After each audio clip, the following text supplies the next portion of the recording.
Madam बधाई, बहुत जबरदस्त। अध्यक्ष महोदय, मैं आपका धन्यवाद देना चाहता हूं।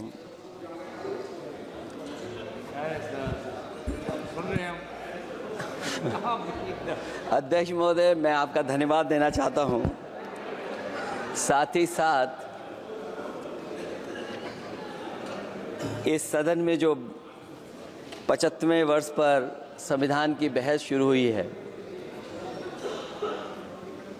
जहां सत्ता पक्ष से माननीय रक्षा मंत्री जी उन्होंने अपनी बात रखी। अभी कांग्रेस पार्टी की नवनिर्वाचित सांसद उन्होंने अपनी बात रखी। उसके बाद अध्यक्ष महोदय मुझे बोलने का मौका मिल रहा है। मैं सबसे पहले लाखों लाख लोग जो भारत देश की आज़ादी में जिन्होंने अपनी जान न्यौछावर कर दी, देश आज़ाद हुआ। आज़ादी के बाद बाबा साहब भीमराव अंबेडकर जी और तमाम हमारे वरिष्ठ लोगों ने इस संविधान को देने का काम किया। मैं उनको याद करने के साथ साथ जो आज 13 तारीख जिस दिन हम आप सदन में बैठे हैं, एक ऐसी घटना घटी थी, अगर उस समय सुरक्षा कर्मियों ने अपनी सूझबूझ के साथ, बहादुरी और साहस के साथ अगर उन आतंकवादियों को मुकाबला न किया होता तो हमारे देश के बहुत सारे महत्वपूर्ण नेता जो उस समय सदन में थे, न जाने क्या परिस्थिति बनती। मैं उन बहादुर जिनकी जान गई उनका याद करता हूं, वहीं श्रद्धांजलि भी देता हूं। मैं इस संविधान की चर्चा पे जहां खड़ा हुआ हूं, मैं बाबा भीमराव अंबेडकर जी उनको श्रद्धांजलि अर्पित करते हुए जिन्होंने संविधान को देने का काम किया। हमारा संविधान जो तैयार हुआ है, उनकी प्रबुद्ध दृष्टि का परिणाम है कि हमारे पास न्याय, स्वतंत्रता, समानता और बंधुत्व के सिद्धांतों पर आधारित एक महान संविधान हमें मिला है। भारत राज्यों का एक संघ है और हमें विविधता में एकता पर गर्व है। ये हमारा संविधान ही है जिसने भाषाई, क्षेत्रीय, धार्मिक और जातीय विविधता वाले हमारे देश को एक साथ रखा है। ये संविधान डॉक्टर अंबेडकर जी ने कहा था कि संविधान की सफलता इस पर निर्भर करेगी कि हम उसके अनुसार कैसे काम करते हैं। ये देखना है, विधायिका, कार्यपालिका और न्यायपालिका की जिम्मेदारी है कि इस महान देश का शासन हमारे संविधान में निहित उच्च सिद्धांतों के अनुसार चलाया जाए। डॉक्टर अंबेडकर ने कहा था, मैंने तो संविधान निर्माण का दायित्व बहिष्कृत वंचित वर्गों को अधिकार दिलाने के लिया है। ये वही संविधान है जो समय समय पर हमारा रक्षा कवच बनता है। अध्यक्ष महोदय, ये संविधान हमारी ढाल है, संविधान हमारी सुरक्षा है, संविधान हमें समय समय पर शक्ति देता है। संविधान ही देश की 90% शोषित, उपेक्षित, पीड़ित, वंचित जनता के अधिकारों का सच्चा संरक्षक है। ये संविधान ही हमारा बड़ा मददगार है। इसलिए ये हमारे जैसे लोग और देश के कमजोर लोगों के लिए और खासकर पीडीए के लिए संविधान की रक्षा जन्म मरण का विषय है। संविधान ही लोकतंत्र की प्राणवायु है और जहां बाबा साहब भीमराव अंबेडकर जी ने इतना शानदार अच्छा संविधान दिया,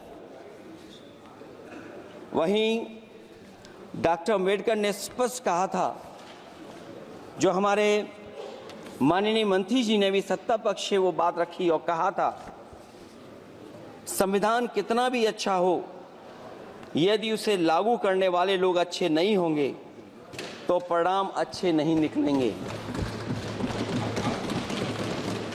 इसलिए अध्यक्ष महोदय, इस संविधान पर लगभग 75 वर्ष में के बाद भारत की संसद में फिर चर्चा हो रही है। मैं कई महत्वपूर्ण बिंदुओं पर अपनी बात को रखना चाहूँगा। अध्यक्ष महोदय, हमारे संविधान की प्रस्तावना संविधान का निचोड़ है। सरकार के उद्देश्यों और लक्ष्यों को स्पष्ट उल्लेख है प्रस्तावना में। मैं प्रारंभ करता हूं संपूर्ण प्रभुत्व संपन्न समाजवादी धर्मप्रिय लोकतांत्रिक गणराज्य से। आज अध्यक्ष जी, सीमाओं की रक्षा करना संप्रभु का प्रथम कर्तव्य है। और अध्यक्ष महोदय, जिस देश की सीमाओं की सुरक्षा में जहां पर समय समय पर सेंध लगती हो, और हमारे माननीय मंत्री जी बेहतर जानते होंगे कि कई जगह पर हमारी सीमाएं सिकुड़ रही हैं। हमारे संसदीय मंत्री राज्य अरुणाचल प्रदेश में चीन के बिल्कुल बगल में रहते हैं। अध्यक्ष महोदय ये जानते होंगे कि हमारे पड़ोस में कितने गांव बस गए हैं, न जाने कितना वहां पर गांव की तरह घर बसा दिए गए हैं। लद्दाख की तरफ अभी दोनों देशों की सेनाएं पीछे हटी हैं। हम अपनी सीमा में ही पीछे हटे हैं, और चीन जो हमारी सीमा में अंदर आ गई थी, वो हमारी सीमाओं से ही आंशिक रूप से पीछे हटी है। और अध्यक्ष महोदय, उस सीमा के पास एक रिजांगला मेमोरियल बना था। हमारे सरकार के लोग ये जानते होंगे कि जिस समय ये बात उठी लद्दाख को लेकर के, उस रिजांगला के मेमोरियल को तोड़ दिया गया। आज वो रिजांगला मेमोरियल वहां नहीं है। और उस लड़ाई के लिए अध्यक्ष महोदय, हमारी फौज के लिए कहा गया था कि हमारी वो बहादुर फौज है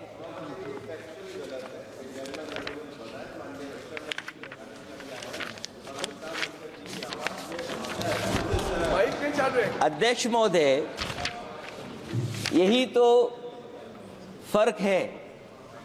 कहां पर था, कहां पर बना अब। और अध्यक्ष महोदय, मैं सरकार को बताना चाहता हूं, अध्यक्ष जी, मंत्री जानते होंगे, मंत्री जी, केवल 12 किलोमीटर सड़क बनी थी, और पड़ोसी देश ने क्या क्या नहीं कहा गया। और वो समय आएगा जब हमें मानसरोवर और कैलाश पर्वत पे जाने के लिए भी वो देश हमें रोकने लगेगा। तो हमारी आज 75 साल बाद सीमाएं कितनी सुरक्षित हैं। क्या लद्दाख की वो फिंगर्स जहां पर हम पहले थे, क्या हमारी फौज वहीं खड़ी है कि नहीं खड़ी है? अगर आप रिजांगला मेमोरियल जानते होंगे, तो लद्दाख की वो सीमाएं जो हमारे देश के अंदर थी, क्या हमारी सीमा वहां तक है कि नहीं है? आज यही है। ये देश समाजवादी गणराज्य बने। समाजवाद का सरल शब्दों में अर्थ है कि समता और संपन्नता हो। लेकिन देश में अध्यक्ष महोदय, 2014 के बाद विषमता जिस तेजी के साथ बढ़ी है, उसकी कल्पना भी नहीं की जा सकती है। 140 करोड़ में से 82 करोड़ सरकारी अन्न पर जिंदा हैं। अध्यक्ष महोदय, जो देश को ये कहते हो कि हम दुनिया की सबसे तेज रफ्तार पे चलने वाली अर्थव्यवस्था बनने जा रहे हैं। 3 पर पहुंच गए और ऊपर जाएंगे। मैं सरकार से कहना चाहता हूं कि जब 82 करोड़ सरकारी अन्न पर जिंदा हैं और दूसरी तरफ देश की संपूर्ण संपत्ति के 2/3 हिस्से पर कुछ परिवारों का कब्जा है, अगर सरकार में ये बहादुरी और हिम्मत है तो इस 60% गरीबी के रेखा से नीचे रहने वाले लोगों की पर कैपिटा इनकम क्या है? अगर आपकी अर्थव्यवस्था ऊंचाई पर जा रही है तो हमारे जो गरीब लोग हैं, जो 60% गरीब लोग हैं, उनकी पर कैपिटा इनकम क्या है? और जहां समय समय पर सरकार अपने आंकड़े देती है, कम से कम ये आंकड़े भी दे दे कि गरीबी रेखा पर जो नीचे रहने वाले लोग हैं उनकी पर कैपिटा इनकम क्या है। इससे स्पष्ट हो जाएगा कि 5% लोगों की पर कैपिटा इनकम क्या है। हमारा प्रेमबली कहता है कि धर्म निरपेक्ष गणराज्य बने, राज्य की निगाह में सभी धर्म समान हैं। हमारा सेकुलरिज्म हमें रिलीजियस इक्वलिटी का रास्ता दिखाता है। यही ना अर्थ इसका है। क्या इस पर सरकार अमल कर रही है? देश के 20 करोड़ से ज्यादा अल्पसंख्यकों के, विशेषकर मुसलमानों को दूसरे दर्जे का नागरिक बना देने का प्रयास चल रहा है। उन पर हो रहे अत्याचार प्रतिदिन बढ़ते जा रहे हैं। उनकी संपत्ति को लूटा जा रहा है, हत्याएं की जा रही हैं, घर तोड़े जा रहे हैं, उनके पूजा स्थलों पर कब्जा प्रशासन की मदद से किए जा रहे हैं। अगर ये धर्मनिरपेक्षता, तो धर्म शासित राज्य की क्या परिभाषा है? और हाल ही में हम लोगों ने अध्यक्ष महोदय उदाहरण देखा है कि किस तरीके से उत्तर प्रदेश में कई महत्वपूर्ण जगह पर इस तरह की घटनाएं जानबूझ करके की गई। मुझे याद है उस समय, जिस समय उत्तर प्रदेश का इलेक्शन चल रहा था, बहुत से लोगों को वोट डालने का अधिकार जिनको था, उनको अधिकार से रोका गया और जो लोग वोट डालने जा रहे थे उन्हें डराया धमकाया जा रहा था। ऐसे इंतजाम किए गए थे कि ये वोट डालने के लिए वोट बूथ तक न पहुंच पाए। वो तस्वीरें अध्यक्ष महोदय न केवल हम लोगों ने देखी, बल्कि पूरे देश और दुनिया ने देखी होंगी कि किस तरीके से उत्तर प्रदेश की सरकार के प्रशासन के इशारे पर एक पुलिस के अधिकारी ने महिलाओं को वोट से डालने से रोका और रिवॉल्वर दिखा करके कहा कि वोट डालने नहीं जाओगे। मैं उन बहादुर महिलाओं को बधाई देना चाहता हूं कि उन्होंने परवाह नहीं की और उन्होंने कहा कि इससे कुछ जान जाने वाली नहीं, अगर जान भी जाएगी तो हम वोट डाल करके आएंगे। क्या यही लोकतांत्रिक गणराज्य है? सच्चे लोकतंत्र में जनता श्रद्धापूर्वक मतदान के माध्यम से अपनी सरकार चुनती है।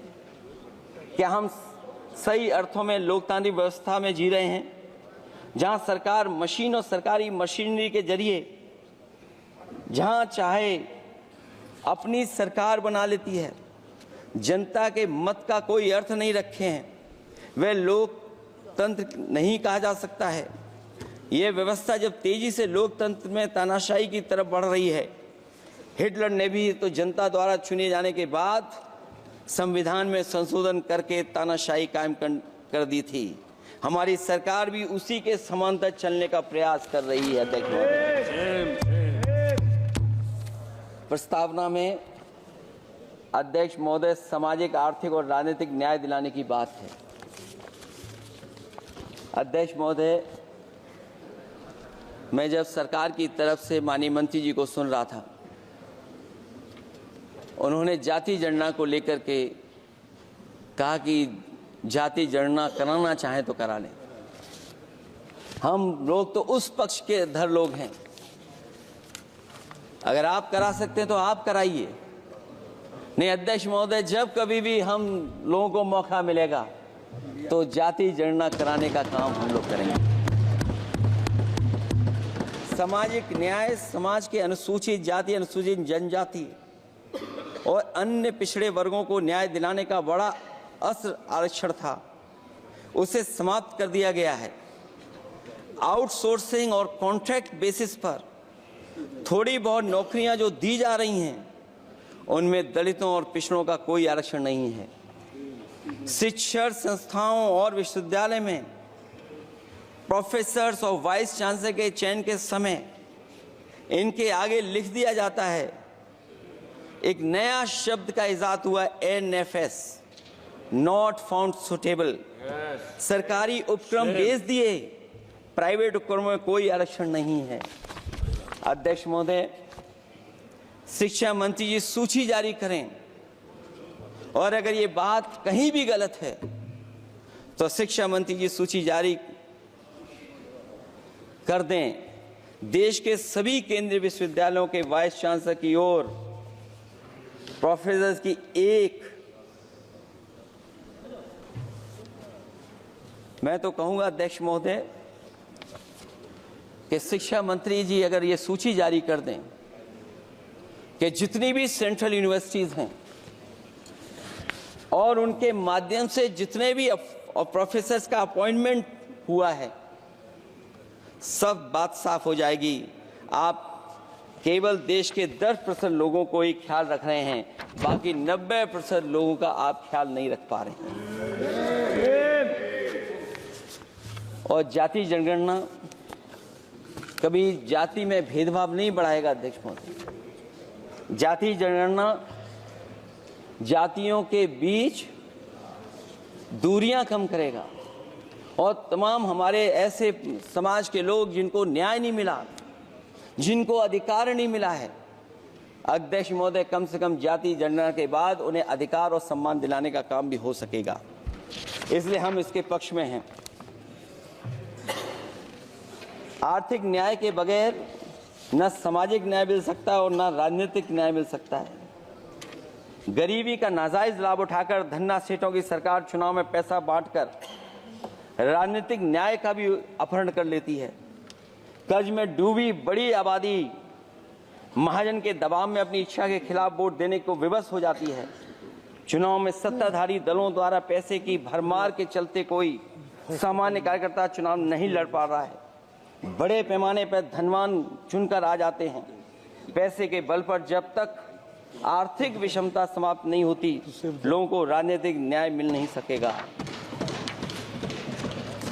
प्रस्तावों में आगे जो लक्ष्य है, विचार, व्यक्ति, विश्वास, पंथ और उपासना की स्वतंत्रता, अन्याय के खिलाफ विचार व्यक्त करने पर जेल, अभिव्यक्ति की स्वतंत्रता का अर्थ है देशद्रोह। अगर भाजपा के मत के नहीं हैं, दूसरे धर्म के हैं तो प्रताड़ना के हकदार हैं। और अब तो उपासना करने पर भी दिक्कत है, क्योंकि हर मस्जिद के नीचे मंदिर खोजने वाले तत्व इस देश को शांति से रखना ही नहीं चाहते हैं। उन्हें कानून की कोई परवाह नहीं है। मैं इस मौके पर धन्यवाद देना चाहता हूं। सुप्रीम कोर्ट का कम से कम वो फैसला आया है जहां कुछ दिनों के लिए ये पाबंदी लगाई गई। व्यक्तियों की गरिमा और देश की एकता और अखंडता को सुनिश्चित करने वाली बंधुता, ये विभाजनकारी नीतियां संविधान की प्रस्तावना के उस उद्देश्य से जरा भी मेल नहीं खाती है। व्यक्ति की गरिमा लिंचिंग से धूल दूषित हो चुकी है। उद्योगपति सरकारी आतंक से परेशान हैं, हो करके अपनी पूंजी समेटकर देश छोड़ गए हैं और लगातार जा रहे हैं। अध्यक्ष महोदय, आजादी के बाद उद्योगपति कभी इतने भारत छोड़ करके नहीं गए होंगे, देश छोड़ के नहीं गए होंगे जितने इनकी सरकार में चले गए हैं। अगर व्यक्ति की गरिमा सुनिश्चित हो तो कोई व्यक्ति क्या अपनी मातृभूमि को छोड़ करके जा सकता है? सरकार इस पर आत्मचिंतन करे। अगर आपसी मतभेद पैदा करके एक दूसरे के प्रति अविश्वास पैदा किया जाएगा तो क्या देश की एकता और अखंडता के लिए एक अशुभ संकेत नहीं होगा?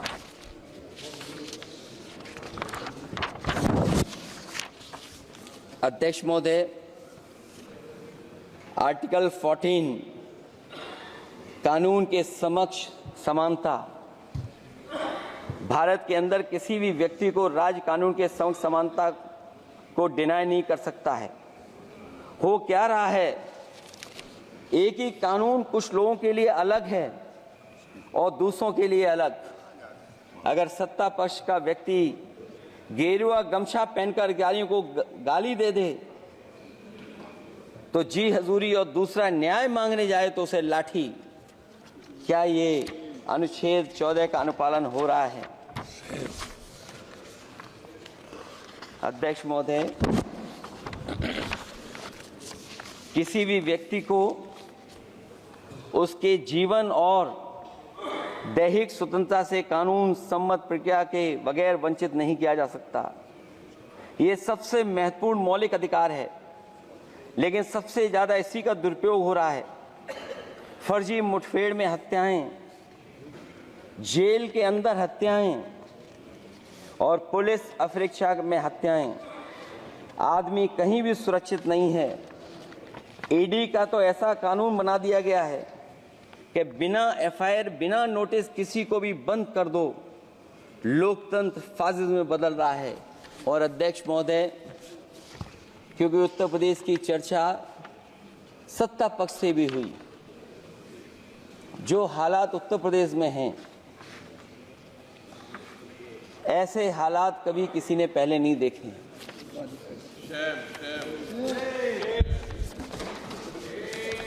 जहां पर कानून की समय समय पर धज्जियां उड़ रही हैं। और अध्यक्ष महोदय, केवल एक घटना नहीं मैं कहना चाहता हूं, ऐसी तमाम घटनाएं हैं जिनके बारे में मैं कह सकता हूं। आज़ादी के बाद अगर हम 75वें वर्ष में इस बात पर चर्चा करें संविधान पर, और आए दिन लोगों को न्याय मांगने के लिए आत्मदाह करना पड़े, तहसील हो वहां पे आत्मदाह, जिलाधिकारी हो वहां पे आत्मदाह, न्याय मांगने के लिए अगर मुख्यमंत्री आवास में जाना पड़े वहां पे आत्मदाह। सोचिए हम किस दिशा में जा रहे हैं। और अध्यक्ष महोदय, किसने नहीं देखा कि टीवी पे चलते हुए लोगों की जान ले ली गई? लाइव देखा है सबने। ये कहां का न्याय है? न केवल वो, बल्कि पता नहीं अध्यक्ष महोदय, हमारा प्रदेश कस्टोडियल डेथ में सबसे आगे जा रहा है, महिलाओं के उत्पीड़न में सबसे आगे जा रहा है। ये मैं नहीं कह रहा हूं, अध्यक्ष महोदय, ये सरकार के आंकड़े बता रहे हैं। और न केवल इन चीजों में आगे जा रहा है, बल्कि आजकल जो नए जमाने का डिजिटल इंडिया है, अगर साइबर अपराधों में सबसे आगे कोई प्रदेश दिखाई दे रहा है तो वो उत्तर प्रदेश दिखाई दे रहा है। ये अलग बात है अध्यक्ष महोदय कि कभी कभी जो डबल इंजन की सरकार चलने वाले जो दावा करते थे, पहले इंजन टकराते थे, अब तो डब्बे भी टकराने लगे हैं। Double engine single driver. और होड़ लगी हुई है कि कभी किसी ने दिल्ली का रास्ता किसी माध्यम से अपनाया था, उसी रास्ते पे चल करके आगे बढ़ना चाहते हैं। इससे खराब इस लोकतंत्र में और क्या हो सकता है? जिन लोगों ने ये कहा हो कि हम नौकरियां दे देंगे, आज नौकरियां कहां हैं? रोजगार कहां है? और अध्यक्ष महोदय, अगर वादा किया जाए नौकरी और रोजगार का, इन्वेस्टमेंट का, और सपने बड़े दिखाए जाएं, ये बात मैं इसलिए कह रहा हूं कि माननीय मंत्री जी भी उसी प्रदेश से आते हैं, प्रधानमंत्री जी भी उसी प्रदेश से आते हैं। आज कई मायनों में, कई आंकड़ों में उत्तर प्रदेश पीछे दिखाई दे रहा है। जहां रोजगार के सवाल पर, जो सरकारी नौकरियां इसलिए नहीं क्योंकि आरक्षण न देना पड़ जाए, इसे सरकारी नौकरियां नहीं हैं। आए दिन पेपर आउट, पेपर लीक, न केवल पेपर लीक है बल्कि जानबूझ करके पेपर लीक कराया जाता है जिससे कि परीक्षा रद्द की जा सके। और जो अग्निवीर वाला सवाल था वो आज भी वैसा ही का वैसा है। हम लोग अग्निवीर वाली व्यवस्था कभी स्वीकार नहीं कर सकते हैं। जो पहले भर्ती जैसी होती थी अध्यक्ष महोदय, अगर वैसी ही भर्ती होगी तो हमारी सीमाएं और सुरक्षित होंगी, हमारे और नौजवान जाकर के देश की असली पक्की वर्दी पहनने का काम करेंगे। ये अध्यक्ष महोदय कैसी चर्चा संविधान की जो है बिना प्रधान की।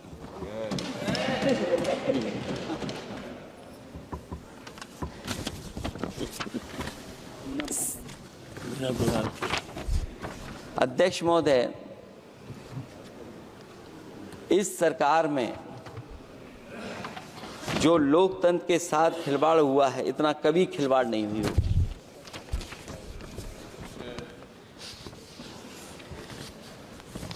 संविधान को परतंत्र बनाकर जो लोग राज करना चाहते हैं, उनके लिए आज़ादी का अमृतकाल सिर्फ एक जुमला है।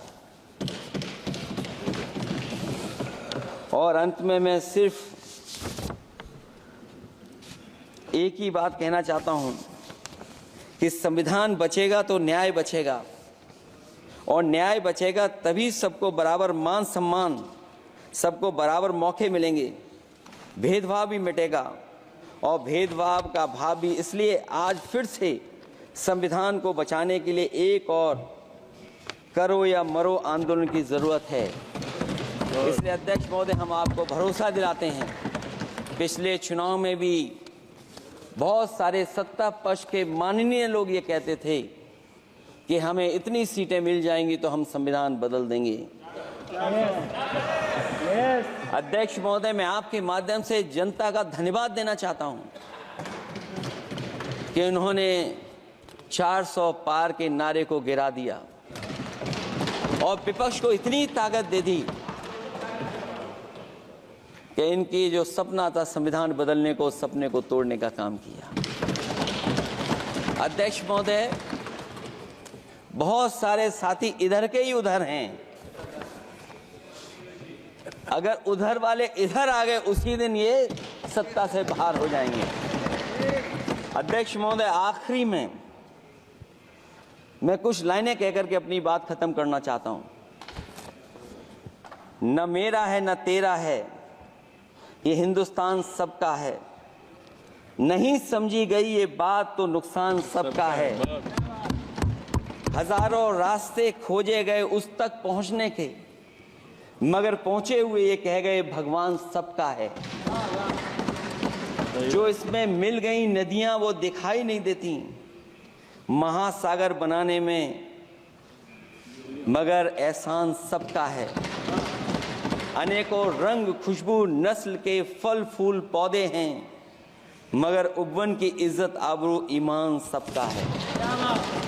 हमें उम्मीद है कि इस चर्चा के बाद बाबा साहब भीमराव अम्बेडकर जी का दिया हुआ संविधान को बदलने का सपना नहीं देखा जाएगा। साथ ही साथ डॉक्टर राममनोहर लोहिया, जिन्होंने समाजवादी आंदोलन का रास्ता दिखाया, नेताजी ने जो संघर्ष कर करके हम लोगों को उस जगह पहुंचाया, वहीं लोकनायक जयप्रकाश जी ने इस देश को आगे बढ़ाने के लिए समय समय पर संपूर्ण क्रांति का आह्वान देकर के जागरूक किया। मैं उन सबको याद करते हुए एक बार फिर अध्यक्ष जी आपका बहुत बहुत धन्यवाद देता हूँ।